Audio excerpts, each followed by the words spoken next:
And so he told me, going in, they already knew how much money they were going to make and how much they were going to lose. Beforehand, they knew they were going to lose a lot of money, but it was still worth it to them.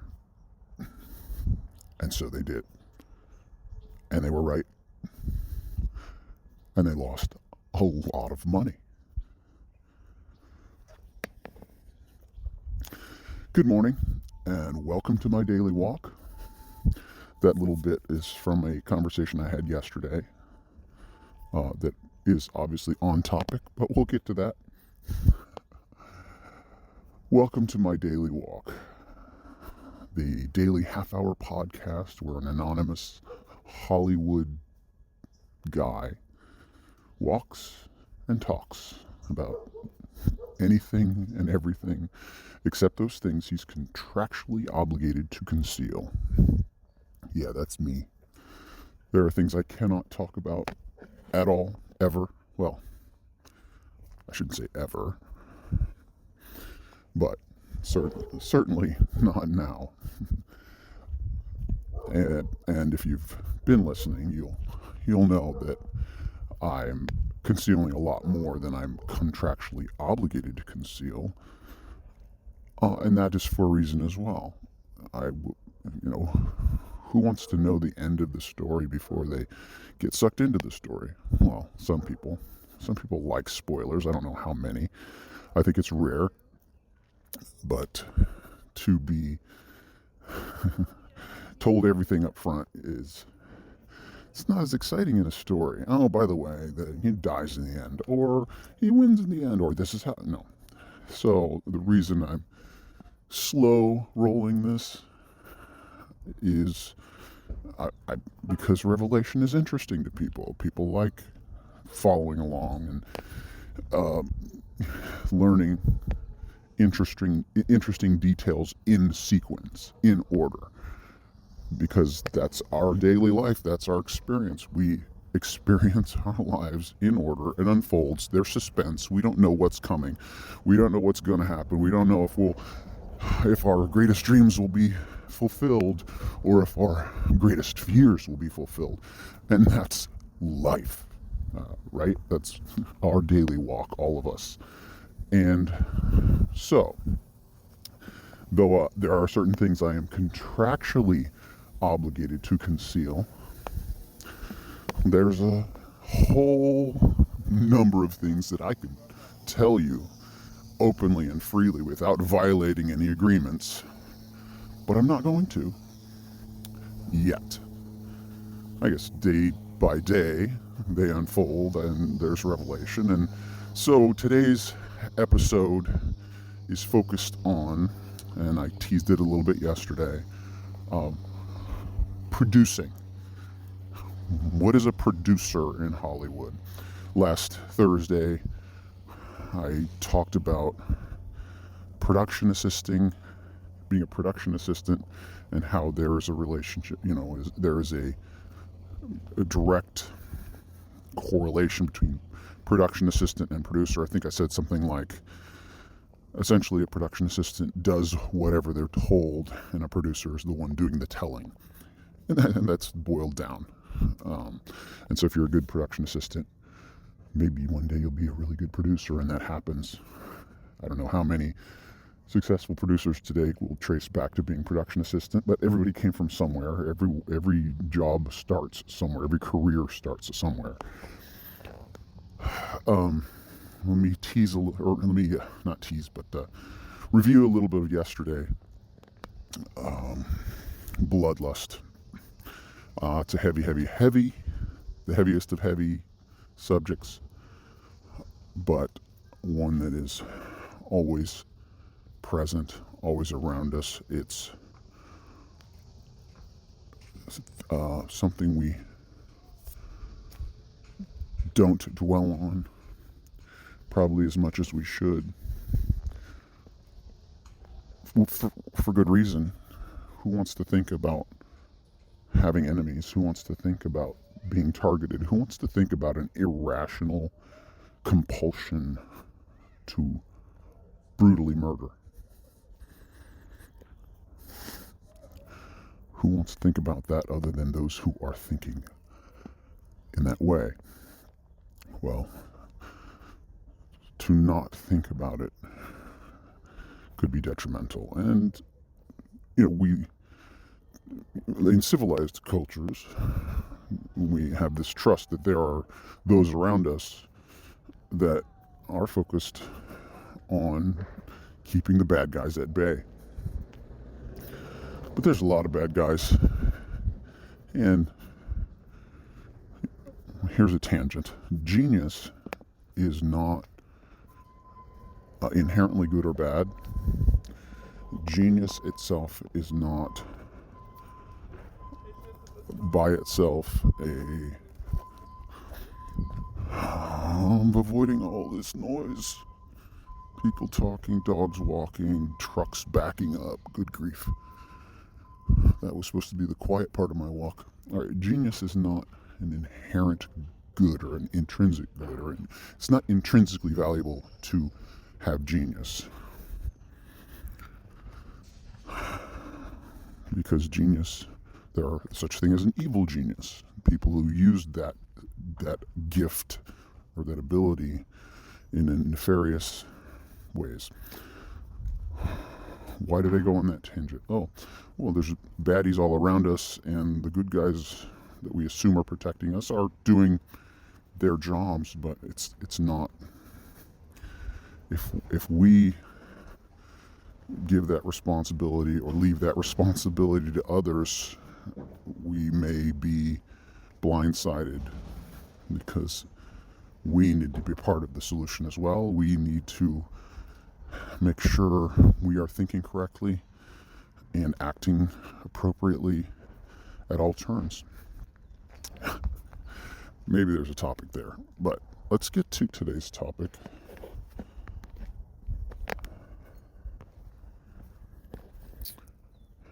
So, I think I did hint at this yesterday, that yesterday I had a meeting, an important meeting, one that had been in the making or in the planning for over a year. And so it finally happened, and it went exactly as it should have gone.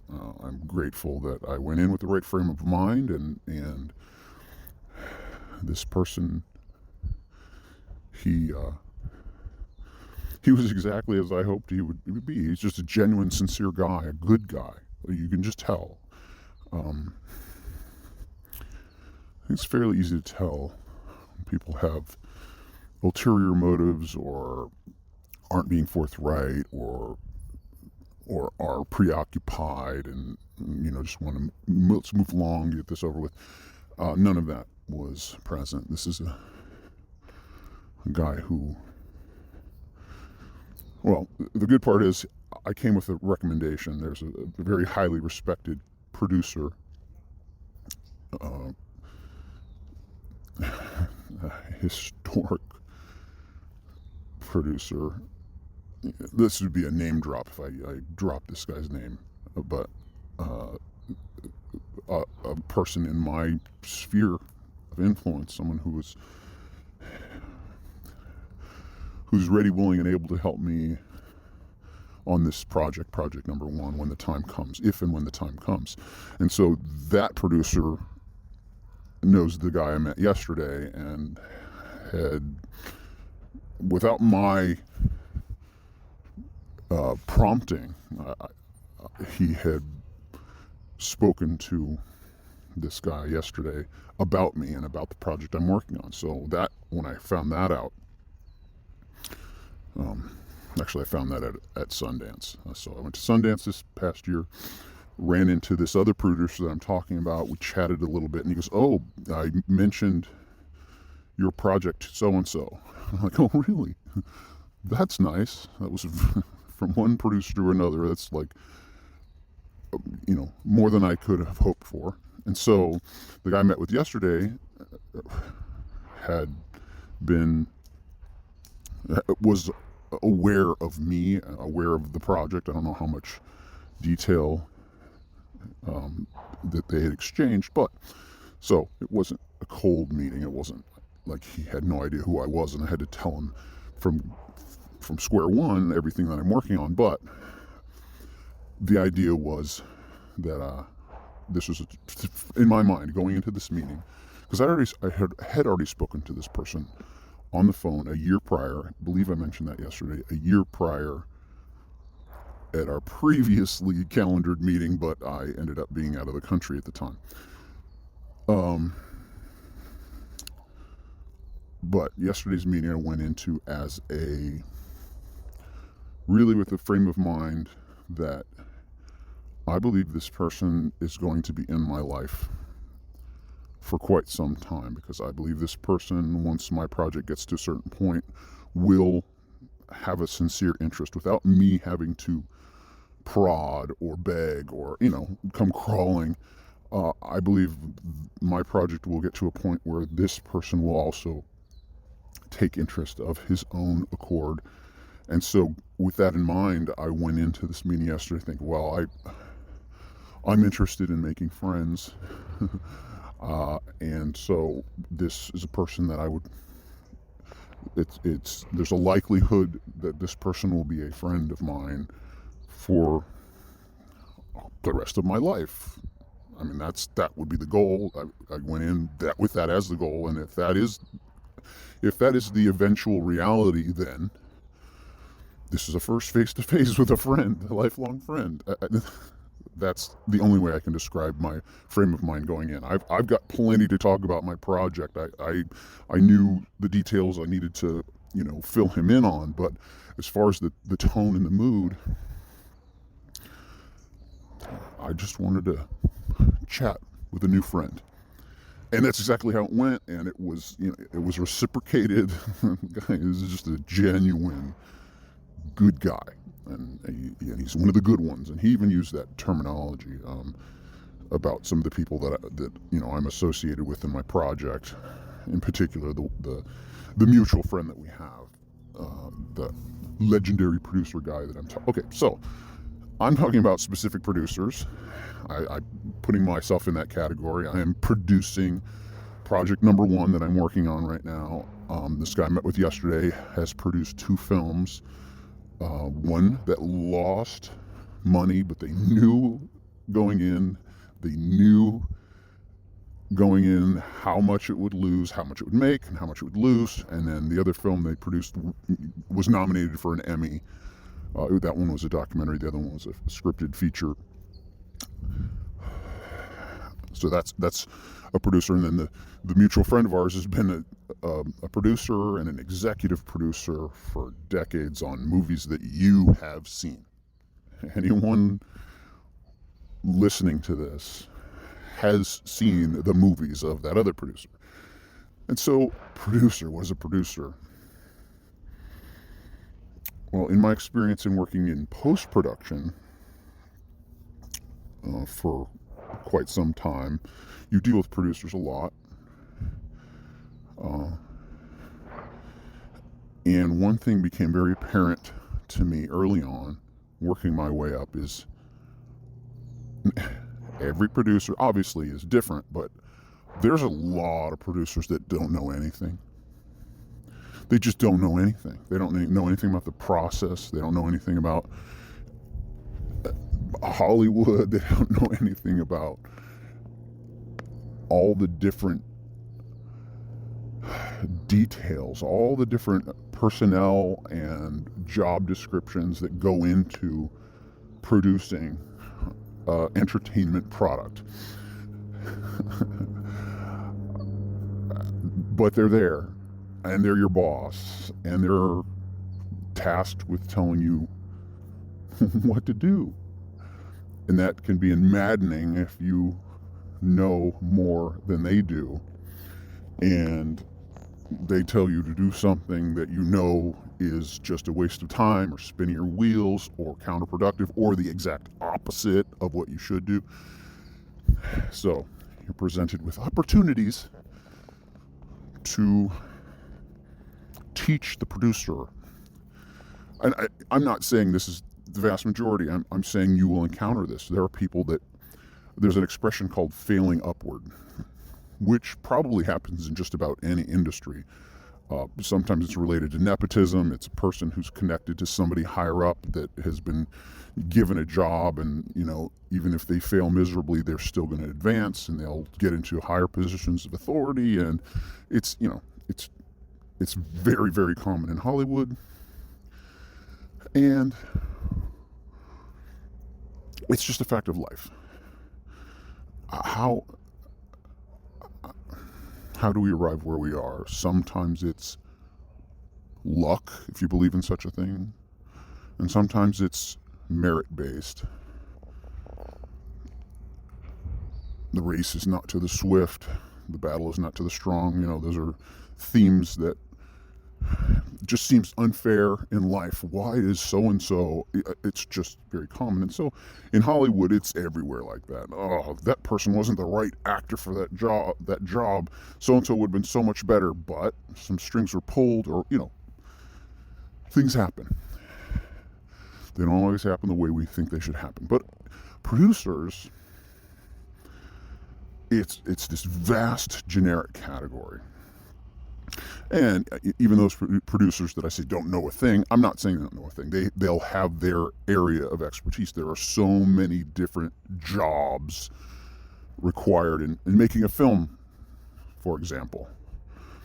A person can get a producer credit on a film if they happen to be connected to the A-list actor and are instrumental in bringing that actor on board the project and get that person to sign a contract. And this A-list actor now guarantees this movie will make at least this much money. Do all the metrics and run the numbers, and so the person that made that contact can say in that contract, I will be credited as a producer. Boom, producer credit for the rest of your life from one decision. Then there are producers that have large bank accounts and worked in other industries and are like, now I've worked my life, I've saved money, and now I'm going to go have fun and make movies and throw money at a project that I believe in. And that is extremely common. And you put money down, you get to be a producer. A lot of people think that's all a producer is, a person with money. An executive producer is certainly a person with lots of money. That's not how it works. There are executive producers that they just call the shots, and they don't put a dime of their own money in. In fact, the majority of people that get producer credits, the majority of people with producer credits are not spending their own money. That's a fact. Everybody thinks producers are rich and they all have money and they make the movies. No, there's a few people that are producers because of the money, and then the rest of the producers are doing any number of different things. So that's producing. And the irony in that is that one word producer, because it's so vast, so all-encompassing, the credit some producers are due is never, ever recognized or seen. In the hypothetical I just mentioned about one guy making a contact with an A-list actor that fundamentally transforms a project by bringing in a certain amount of money guaranteed. That guy did one thing. He made a phone call, maybe 2 phone calls, just to remind them to put his name in the contract as a producer and make sure he's in the credits. That's the second phone call. That guy did virtually nothing. Whereas there are producers, like in my case on this project I'm working on, I am the sole producer. I'm the force pushing this thing forward. If I dropped Project 1 wouldn't happen. I shouldn't say that. I mean, Project 1 is very compelling. And in its own right, the sense I get is it's moving on its own, and I get to be attached to it. I get to be a part of it. But from the outside looking in, anybody looking at what's going on is like, I'm the only one pushing it.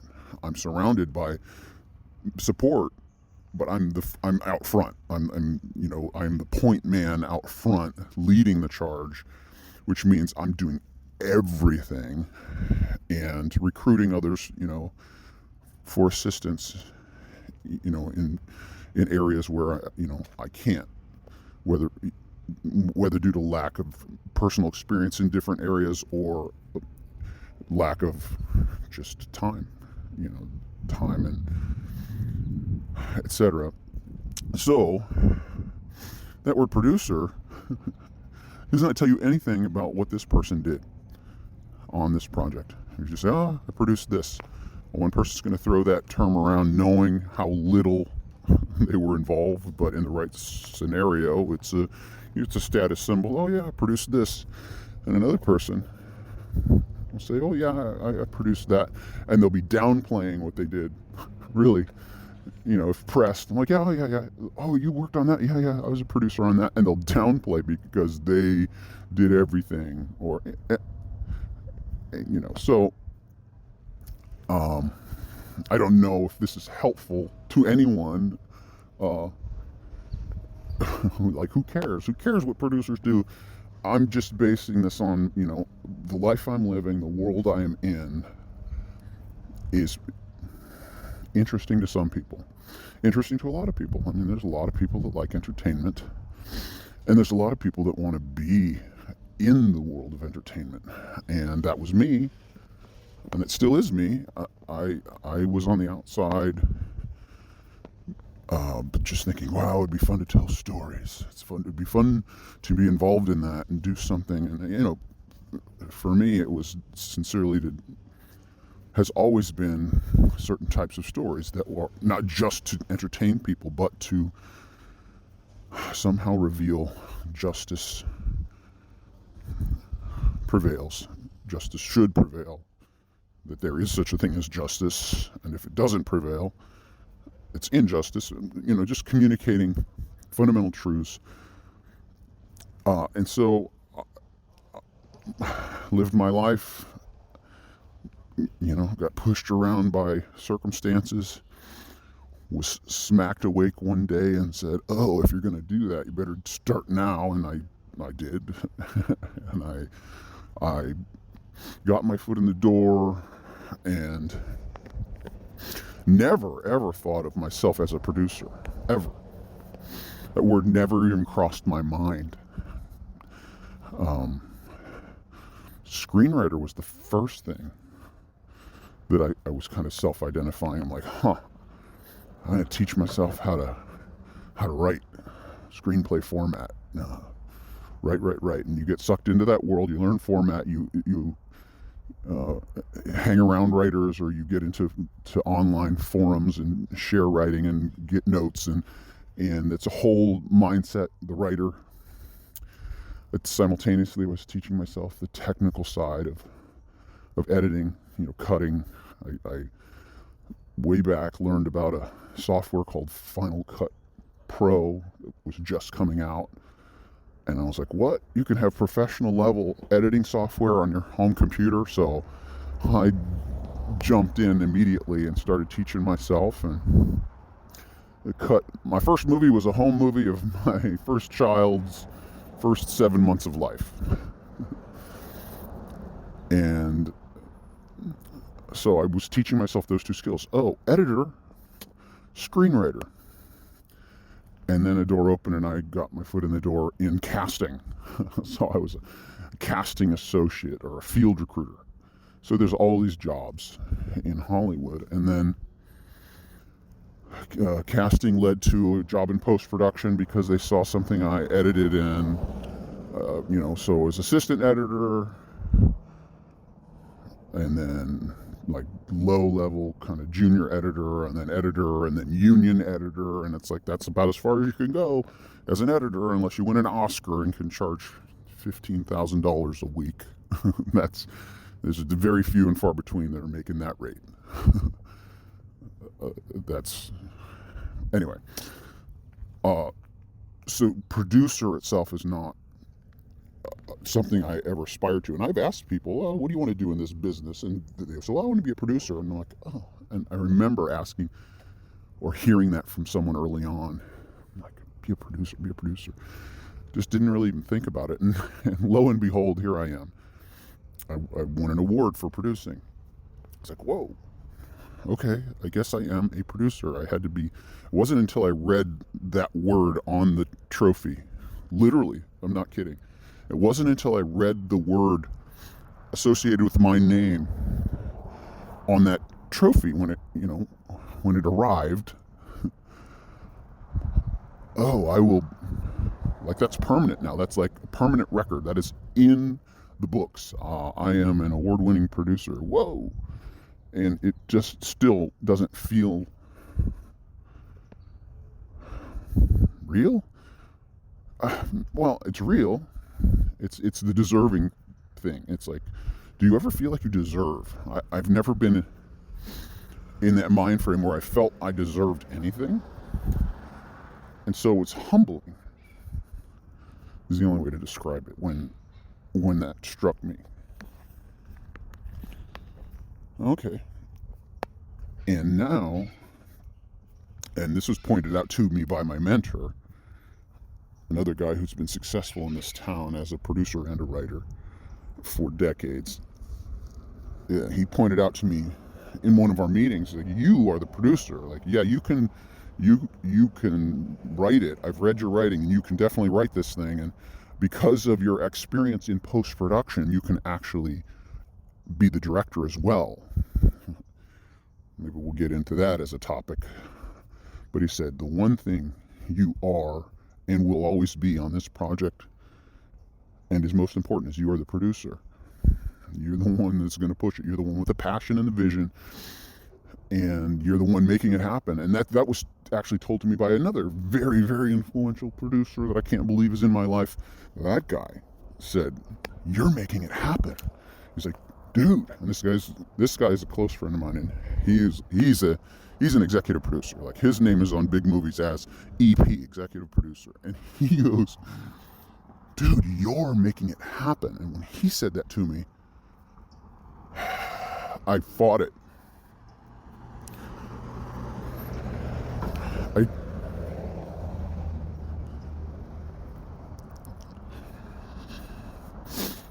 I didn't want to take credit.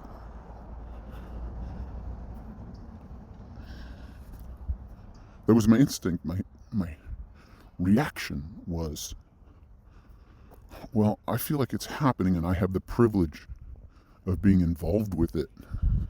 But I know it's going to be perceived that way, that I'm doing this thing, but I really feel like this thing has taken over and is more or less dragging me along behind it. It's like it's taken off and I'm just hanging on for dear life, and I get to be associated with it. And if the world someday looks at me as the cause of it,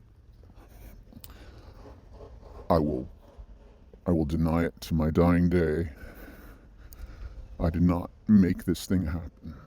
I did not cause this thing to happen. This thing just happened, and I was standing there, and I got stuck to it, and I couldn't escape it, and it pulled me. Oh, I ran at full speed to keep up because there's no other direction I would want to go in. But the notion of me making anything happen, it's still difficult for me to reconcile, because I really feel like I'm just reacting instinctively. I'm just going on instinct. I'm processing all the information that is presented to me at all times and thinking and deciding what needs to happen next. It seems like this should happen next, and then consulting and getting advice, and that's producing. Just talking and making decisions. Talk, think, write, decide. So, I don't know. There you have it. There's a thematic Thursday, the Hollywood guy pouring out his guts.